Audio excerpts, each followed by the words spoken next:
வணக்கம் வியூவர்ஸ். ஓணம் அப்படின்னு சொன்னால் நமக்கு முதல்ல ஞாபகம் வர்றது பார்த்திங்கன்னா அந்த பூக்களம் தான். அடுத்ததாக ஞாபகம் வர்றது ஓண சத்யா. நம்ம ஊர் ஏழை சாப்பாடு மாதிரியே ஓண சத்யா வந்து ரொம்ப விரிவாக செய்வாங்க. அதுலேயும் வந்து ஒரு சில ஓண சத்யா வந்து பார்த்திங்கன்னா 30லேருந்து 35 ஐட்டம்ஸ் வரைக்கும்லாம் இருக்கும். நம்மளால் சாப்பிட்டு ஏந்திரிக்கவே முடியாது, அவ்வளோ நிறைய ஐட்டம்ஸ் இருக்கும். ஸோ அதில் வந்து ஒரு சில ரெசிபீஸ் வந்து நம்ம சேனலில் நான் வந்து ஷேர் பண்ணுறேன். அந்த ரெசிபீஸை வந்து நீங்களும் பாருங்கள், உங்களுக்கு பிடிச்சிருந்தேன்னா நீங்களும் ட்ரை பண்ணுங்கள். ஸோ இன்றைக்கி வந்து நம்ம பார்க்க போகிற ரெசிபி அப்படின்னு பார்த்தீங்கன்னா எரிசெரி அப்படின்னு சொல்லுவாங்க. பரங்கிக்காய், காரமணி பயிறு இதெல்லாம் பயன்படுத்தி செய்யக்கூடிய ஒரு ஹெல்த்தியான ஒரு டிஷ் தான். ஆனால் ஓணம் ரெசிப்பியில் வந்து பார்த்திங்கன்னா ஜென்ரலாகவே வந்து தேங்காய் வந்து கொஞ்சம் அதிகமாகவே சேர்ப்பாங்க. ஸோ நீங்கள் வந்து தேங்காய் உங்களுக்கு ஏற்ற மாதிரி நீங்கள் வந்து அட்ஜஸ்ட் பண்ணிக்கோங்க. நான் வந்து ஒரிஜினல் ரெசிபி எப்படியோ அதுதான் காமிச்சிருக்கேன். ஸோ வாங்க வீடியோக்குள்ளே போகலாம். ஒரு கப் அளவுக்கு காராமணி பயிரை வந்து நம்ம ஊற வச்சுருவோம்.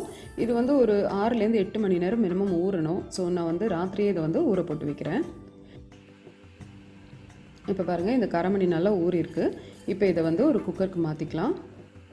இது கூடவே வந்து தேவையான அளவுக்கு உப்பு, இது முழுகிற அளவுக்கு தண்ணி, இது எல்லாத்தையும் சேர்த்து 3 விசிலுக்கு நம்ம இதை வேக வச்சுருவோம்.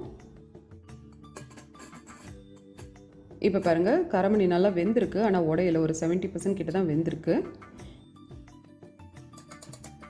இப்போ அடுத்ததாக ஒரு பேன் வச்சு அதில் ஒரு 1/4 கிலோ அளவுக்கு பரங்கிக்காய் சேர்த்துக்கோங்க. கூடவே வந்து இது வேகிறதுக்கு தேவையான தண்ணி, கொஞ்சமாக மஞ்சத்தூள். இப்போ மிதமான சூட்டில் நம்ம இதை வேக விட்டுருவோம். இது வெந்து வர்றதுக்குள்ளே நம்ம வந்து தேங்காய் அரைச்சிக்கலாம். அதுக்கு ஒரு மிக்ஸி ஜாரில் 1/2 கப் அளவுக்கு தேங்காய் சேர்த்துக்கோங்க. கூடவே வந்து 1 டீஸ்பூன் அளவுக்கு சீரகம், 2 பல்லு பூண்டு, கொஞ்சமாக தண்ணி சேர்த்து நம்ம இந்த மாதிரி அரைச்சி வச்சுப்போம். இப்போ காய் ஒரு தடவை செக் பண்ணிக்கலாம். காய் பாருங்கள் நல்லா வெந்திருக்கு, ஆனால் உடையலை. இந்த டைமில் நம்ம ஏற்கனவே வேக வச்ச அந்த காராமணியை வந்து இதில் சேர்த்துருங்க. இது கூட கொஞ்சம் மசாலா பவுடர்லாம் சேர்த்துக்கலாம்.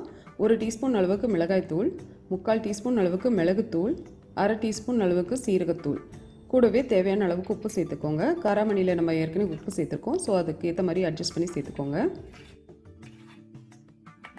அடுத்ததாக நம்ம அதை அரைச்சி வச்சுருந்தோம் இல்லையா, அந்த தேங்காவை வந்து இதில் சேர்த்துருங்க. இப்போ இது எல்லாத்தையும் சேர்த்து நல்லா மிக்ஸ் பண்ணிக்கலாம். மூடி போட்டு நம்ம இதை ஒரு மிதமான சூட்டில் ஒரு 10 நிமிஷம் கிட்ட அந்த தண்ணி வந்து நல்லா வற்றி அந்த காய் வந்து கொஞ்சம் மசிஞ்சு வரணும். ஸோ அது வரைக்கும் நம்ம இதை வேக விட்டுருவோம். இப்போ பாருங்கள், தண்ணியெல்லாம் நல்லா வற்றிடுச்சு, அந்த காயும் நல்லா மசிஞ்சு வந்திருக்கு.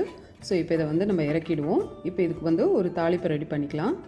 அதுக்கு ஒரு பேன் வச்சு அதில் 50 ml அளவுக்கு தேங்காய் எண்ணெய் சேர்த்துக்கோங்க. தேங்காய் எண்ணெயில் செஞ்சால் தான் இந்த ரெசிபி நல்லா டேஸ்ட்டாக இருக்கும். எண்ணெய் காஞ்சதும் இதில் கடுகு, 1 டீஸ்பூன் அளவுக்கு உளுத்தம்பருப்பு, 1/2 டீஸ்பூன் அளவுக்கு சீரகம், 3 வரமிளகாய், கொஞ்சமாக கருவேப்பிலை, இதெல்லாத்தையும் சேர்த்து நல்லா வதக்கிக்கோங்க.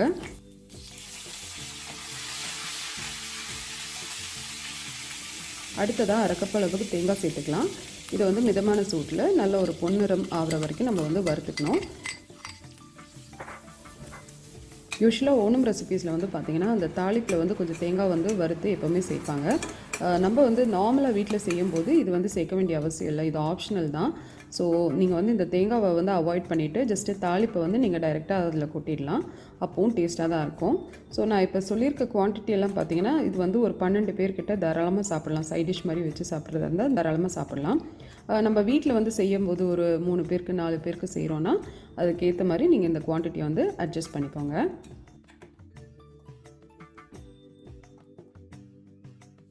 ஸோ நம்மளோட ஸ்பெஷல் ஓணம் ரெசிபி எரிசெரி ரெடி ஆகிடுச்சு. ஸோ நீங்களும் இது கண்டிப்பாக ட்ரை பண்ணி பார்த்து உங்கள் ரிவ்யூஸ் அண்ட் கமெண்ட்ஸ் சொல்லுங்கள். வாங்க சாப்பிடலாம்.